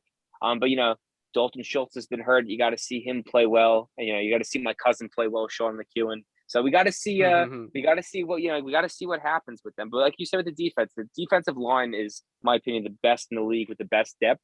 It's just Dallas somehow figures out in the secondary to give up yards all the time. Even though Trayvon Diggs is great, he gives up so much yards because of his risk. Yeah. When I look at Dallas as a whole, I wonder if they're going to be able to be truly effective in the passing game because they're able to kind of like double or I guess like bracket CeeDee Lamb, which means that somebody else has to step up. And like you were saying, Gallup's coming off an ACL injury and Schultz is coming off of an injury. So I mean, like you're not getting guys who are able to just separate off of defenders. And so you're putting all this pressure on the rest of your receiving core. And I don't know if they can step up. And if they don't, then CeeDee Lamb's going to be ineffective for most of the year. Exactly. Yeah. The best player has been Noah Brown in 50-50 balls, and that's just because of his size. Yes, sir. Totally. The Bravens and the Ravens. I called them the Bravens. Sorry. The Browns and the Ravens. I like that. The Bravens. Cleveland versus Baltimore. They used to be the same team, essentially. The running back cut by committee helps Baltimore hold on for a much-needed victory. Browns just keep on losing. And, obviously we know what's going to happen in week 11, but there's still 3 games until then. But the Ravens, now with that big win, do we think that's going to give them any momentum to be back into a top team in their division and in the AFC? Because Lamar Jackson had a very good game, a much needed, very good game on both the ground and the passing game. I think they're exactly where I expected them to be. I think that Jacoby Brissett, on an individual basis, has kind of outperformed what they've sold and what they billed him as. But he's always been a competent quarterback, especially as a backup in this league. Like I said, standings, win count, I kind of expect them to be at this point in the season just with the Deshaun Watson situation. But I thought this was like a really phenomenal bounce back game for Baltimore in particular because we were kind of shitting on their defense for about 2 weeks. They had 2 forced fumbles and 5 sacks on this team, and we know that they can run the ball, so that was really impressive. And Lamar was just great on third downs. He really impressed me as a bounce back against your Giants, Matt, and I thought that this was a game they needed to win at home to stay competitive in the AFC North. Right. Couldn't agree more with that. My one comment for this game is that is it just me, but the Cleveland Browns offense is like the best 2-5 offense I've seen in a while. Like they consistently just put up yards, and I feel it sucks for Jacoby Brissett that he doesn't have a defense right now because he's playing. He's 11th in QBR and 11th in passing. He's 6-5 with TD to interceptions, and the interceptions, a few of them were because of the receivers, bobbling the ball and then getting picked off. So those stats aren't there, but he's playing his heart out and he's keeping them in games. It's a shame that this team easily should be 5-2, and I feel bad for them because this defense, they put all these draft assets in, and it's not coming to fruition. Yeah, the Cleveland Browns are not a bad team. I mean, their record is their record. Doesn't look like they're going to make the playoffs at this point, but I mean, whenever I watch the Browns play, they're in every single game. So, I mean, they're not getting blown out. They're never getting embarrassed. They're competitive. It just feels like they're just not making clutch plays down the stretch in a lot of these games. And it's coming back to bite them over and over again. 100%. And I think for the Ravens, as much as, that was a great must win for them, I think the Mark Andrews injury is very, very concerning. They're going to have a hard time, tough sledding the next 4 weeks without him. Yeah, I'm worried about the Ravens offense right now, especially this week on a short week. I mean, that was actually the second hardest game I had to pick, Ravens and Buccaneers going into next week. I have no idea what to expect from that game, but yeah, Ravens offense is looking pretty sporadic. It's going to be a lot of running the ball. Gus the Bus. A lot of running the ball. All right, the last two games I've left because they're so exciting to talk about, I think, on a football stance and for the future of the league.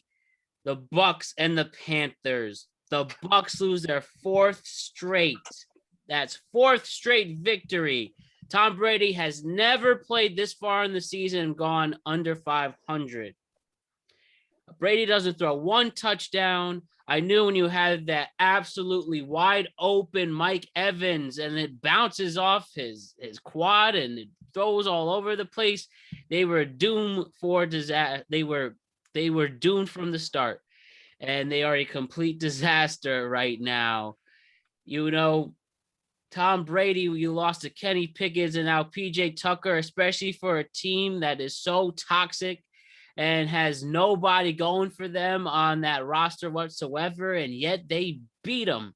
Luckily, the NFC South is a mess as a whole, but Tom Brady, whether you want to attain it to his off-the-field issues, whether you want to say the dude is a 45-year-old quarterback, Tom Brady, what's going on? I saw his post last week that he said things are going to change.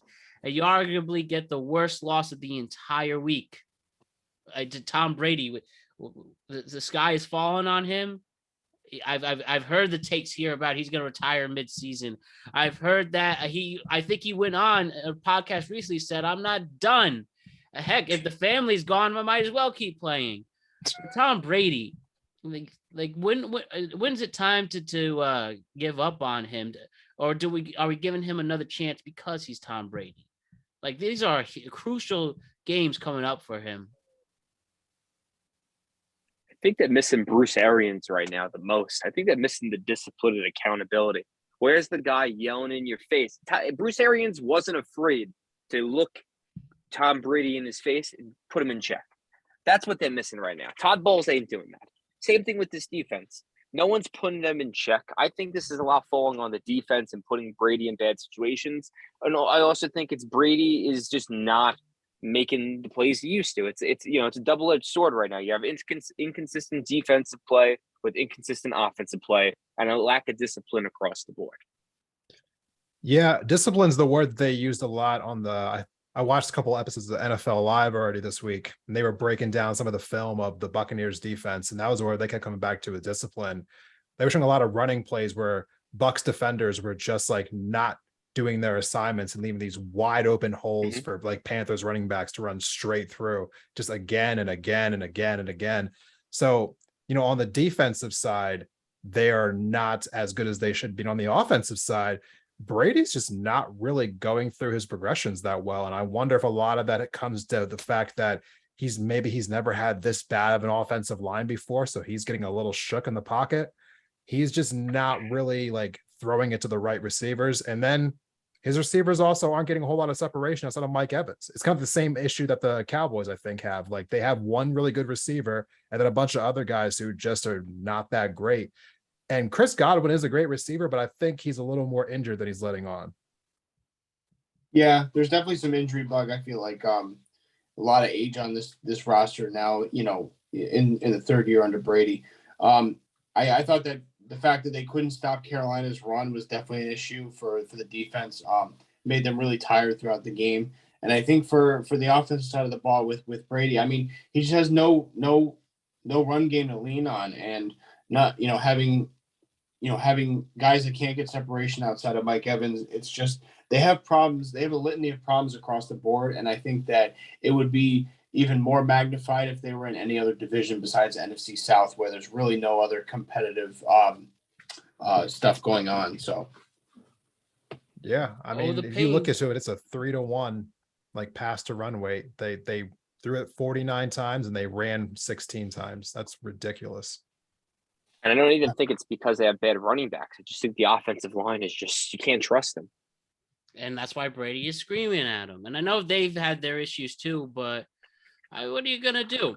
What are you going to do? It's the pressure's on for Mr. Brady, and we'll see. He'll make definitely more of a reason why he's a GOAT if he could just get some good wins, as you mentioned Thursday night against the Bucks, and let's see. After that, you go up against the Rams. That should be a winnable game. The Seahawks again. The schedule's topsy-turvy, but Tom Brady, take advantage of the weak defense you have in front of you. And the final game to discuss is Sunday night slobber knocker in the sense of blunt force classic football against two classic franchises. The game was messy. It was muggy. No scoring at the end in the second half. But if you like defense and you like it staying close, this was the game for you. And the big things to say, even though coming into it, they were an 11.5-point underdog, the Steelers kept it close. But Kenny Pickett, even though staying calm, even though having good composure, he throws two major interceptions in the final two drives. Miami is lucky not to blow it. Obviously, the other big story is Tua coming back for an okay performance. Glad he's not hurt. Kept him in there. But again, I think Kenny Pickett, despite him seeming professional in looks, you can't throw those two big interceptions when you're on your opponent's side of the field. Very bad, upsetting for people who bet on it like me, but that's another story. But the Steelers still trying to find and figure out who they are with their rookie quarterback, gentlemen. What do we think about this? And a huge win for Miami after a few tough losses and losses in PR. Mike McDaniels keeps it together for them. Very interesting for these two teams figuring out where they can go moving forward as we hit the just about hit the midpoint of the season. You know, I've been saying it the entire year, but Pittsburgh, they're in a growing pain here. They just got to see what they got in Pickett and develop. They got a lot of young weapons. They definitely need to go get a better offensive coordinator. Matt Canada isn't doing it for them. And, you know, they got to keep on improving that offensive line. But, like, even though the 3 picks happen, just look at the productivity by the receivers, like Freiermuth, Pickens, Johnson, and Claypool. Like, they're getting 40 yards each. They're making plays, you know. It just, you know, the defense is a little banged up right now. You don't have TJ Watt. So, like, it's taking time. You know, there's going to be struggles. This is probably going to be Tomlin's first sub 500 season. It happens, you know. You've had success for a very long time. Sometimes you need a reset. On the other hand, with Miami, you know, they're staying alive. You know, Tua came back. He's healthy, thank God. Like, every time I see him in the pocket, I get worried because you just don't want to see another guy get hit like that after such a traumatic injury. And credit to Raheem Mostert. You know, he's 30 years old and he's 20th in the league in rushing right now. And he's really, you know, showing and solidifying as the number 1 running back in that room. And, you know, he's making plays. So good for him. Yeah, I want to just make a note about who Kenny Pickett is as far as like a quarterback. You know, he got drafted out of Pittsburgh. And for those who might be unaware of like college football, playing in the ACC is not the most challenging place to play.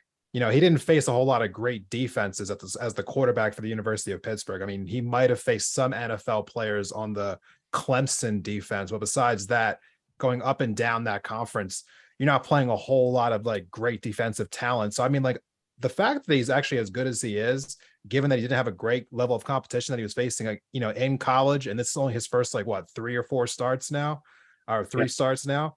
I think he's actually ahead of schedule. I think, you know, it's going to be a rough year for him, but I think overall he looks kind of great. You know, he's making some bad decisions, but I think he'll clean those up as time goes along. I'm really a big believer in Tomlin and this Pittsburgh coaching staff. They're not going to the playoffs this year. This is a rebuilding year, but I think the future is bright for Kenny Pickett. You know, I'm seeing a lot of great things from him. So I'll abstain from going that far to put, my eggs in my basket with Pickett. I think that we're all kind of unanimously agreeing that this is definitely a down year for Pittsburgh to figure out some shit.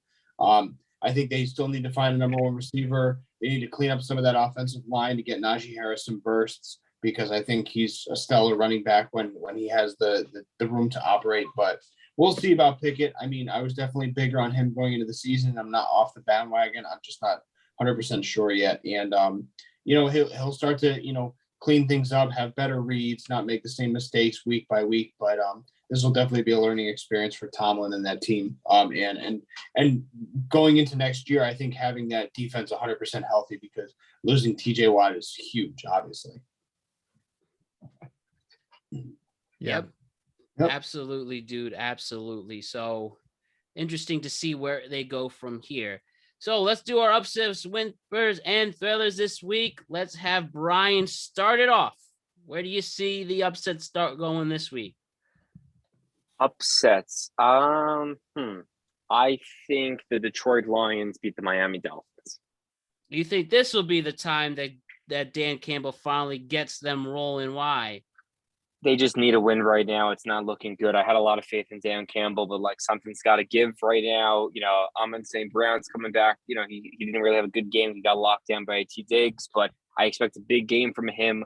I just see these teams more on a even playing field, just because Miami's defense they're not good. They're I wouldn't even say okay. Their passing game is very sus, I would say.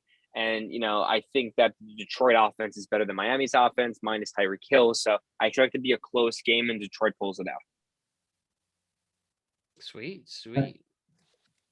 Want me to go? Yes. So my upset for the week is actually Houston going down to Tennessee to pull off a win. I think that these division games are always close. Tannehill's out after the right foot injury, so I think that's going to set them back, even despite what we think of him. But Houston's scrappy. They play all these games tight, particularly in division, and I think that they're going to go down and just take one from Tennessee. All right. Man. And by the way, that was a 2-point spread right there for the. I totally took Desmond's pick. Yeah, you did. All right, got to make it up on the fly. The Bears over the Cowboys. Okay, it's a good one. Because that wasn't my pick, but now that we're going here on the fly, Dallas's offense worries me right now. It really does, and I think that just legitimately, when you have a quarterback who has a plate in his throwing hand, obviously he rushed himself back because he's probably hearing the criticism, but I think that might actually affect him more than we want to believe it's going to. And again, I'm talking about the issues he might have at the receiving core. It wouldn't surprise me if the Bears defense was able to keep this Dallas offense in check enough for Justin Fields to score enough points to eke out what might be a low scoring game. Great pick. Great pick. And I will say the spread is big. They are 10-point favorites, but let's see if they can pull it off. And for my upset this week, Giants are 3-point underdogs against Seattle. I think they have the ability to show how good Dave Ball and that coaching personnel is in leading this Giants team, going down to Qualcomm. No, that's not Qualcomm. They're going down to Seattle, playing against the 12th man. And I just think Daniel Jones will be able to use those legs. Saquon will continue to gain rushing yards. And I think even though Geno Smith is playing the best year of his career against his former team, I think the Giants defense might just be able to stop them and finally get some legitimacy for the Giants moving forward. And then when it comes to the whimpers, which games are going to suck? Brian, kick that off. Going to suck. I'm gonna say it will be Denver versus Jacksonville, just on the fact that no one cares about this game. If Russell Wilson doesn't play, even Russell, honestly, I'd rather see Brett Rypien play than Russell Wilson at this point. Jacksonville just seems to know what they're doing, but not. They're young and undisciplined, and they're just trying to have a good time. That's the Jacksonville Jaguars. As long as they have a good time, it doesn't care about the wins or losses right now with Doug Peterson. And Denver's just in disarray. All right. Woo. What you got, Alex? Oh, well, that was my whimper, but another unwatchable game is Carolina going to Atlanta. That both teams are. Well, you know what? I can't too much with Atlanta because someone has to win that horrible division. So I think that Atlanta wins that game, but I think it's just virtually unwatchable between all the backups for Carolina as they gut that roster. So. Yeah, I also had my eyes fixated on that Denver-Jacksonville game, but since that's not an option, my second most unwatchable game has got to be the Commanders and the Colts. That's another one. Oh, yeah. Because what is that game even? And why is it in the 2:00 slot? Push that down to the, I guess, 4:00 for East Coast people. So it's just like, just get that out of there. I don't want to see that in the afternoon games. In Heineke, we trust. Dude, I mean, I'm gonna crack a Heineken. My whimper this week, and it's not because I think these are two bad teams going at it. It's a really good team versus a bad team, not a really bad team, but a bad team. And I think the spread at 11 points is a good notion for what it is. But I actually think the Eagles and Steelers, this battle of Pennsylvania, will be all Eagles. And, it'll be tough to watch Kenny Pickett try their best to go up against the Eagles off a bye week in that defense. And I do expect the Eagles to continue their undefeated season. I just think it's the Steelers have no chance, and that could be boring to most, and it will be. So there you go. Now our thrillers this fair enough. Except, hey man, you have a World Series team to watch too, so it's they play at different times that day. We'll be all right. Lucky stuff. The Phillies got it, Desmond. The Astros are tough, man. I mean, we're lucky to be there. Thankful for these expanded playoffs. That's how I feel about it. Great way to look at it. Cool, quick take there. The thrillers this week. Then I think there's some good options. Mr. McKeon, with your new hand, what are you gonna watch with it?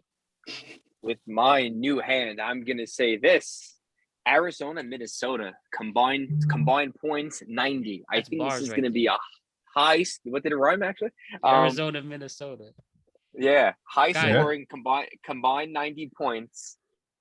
90 thriller of a game. Justin Jefferson and DeAndre Hopkins combined for 300 yards and 3 touchdowns. Take that to DraftKings, same game parlay, and see what happens.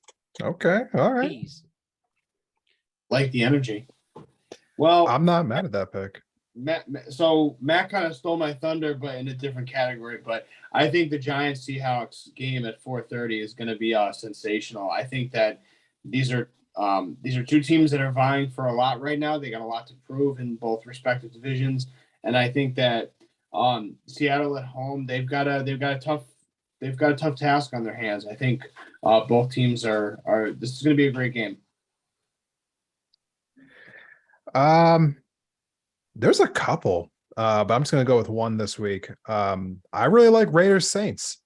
I think that both those teams have no defense, so it just be, who has the ball last, because I'm expecting it to be like 37-34. That's what I'm expecting. That's a great pick. Beautiful. And my thriller this week, because I really think there's some, I know on paper it's going to be a blowout. 11.5-point spread with Green Bay and Buffalo. Oh, and here's the thing: I think it could be a close game. Everything against it, and playing with house money or those free bets there.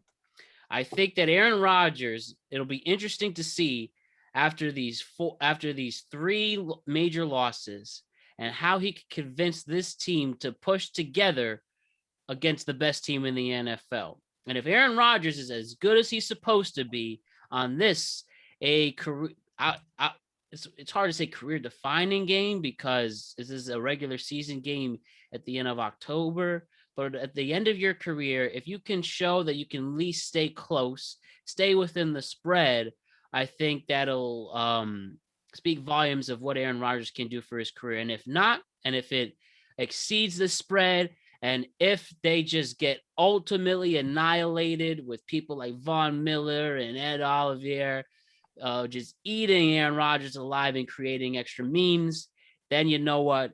Aaron Rodgers is officially on some kind of decline and should just take it easy for the rest of the season here, unless they get DJ Moore or somebody, or steal Jerry Jeudy from Denver and bring him some legit receivers.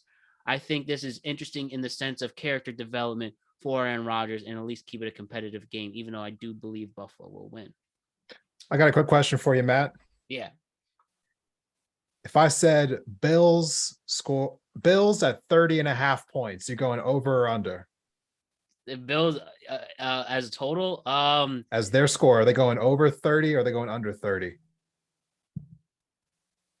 That's a good question. I think that you have to pick the over right now, and you have Diggs and Davis and Knox can show his potential. Even though people thought McCaffrey would take over for Montgomery does get yardage and touchdowns.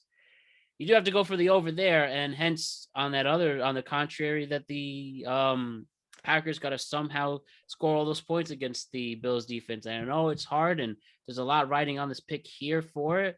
But again, this is more of a character development, show what else he's got. And if everything pulls together for what this Hall of Fame caliber player, reigning two-time MVP Aaron Rodgers can do, then this clearly is the game to do it. And obviously, if it goes the complete opposite direction, then it's slow for Rodgers. It really is. Here's going to be my one comment idea for next week and throughout the next couple of weeks. If they continue to slide and they get to the point that they're like 3-7, when do we see Jordan Love start getting more play? You're not. You know, you don't think so?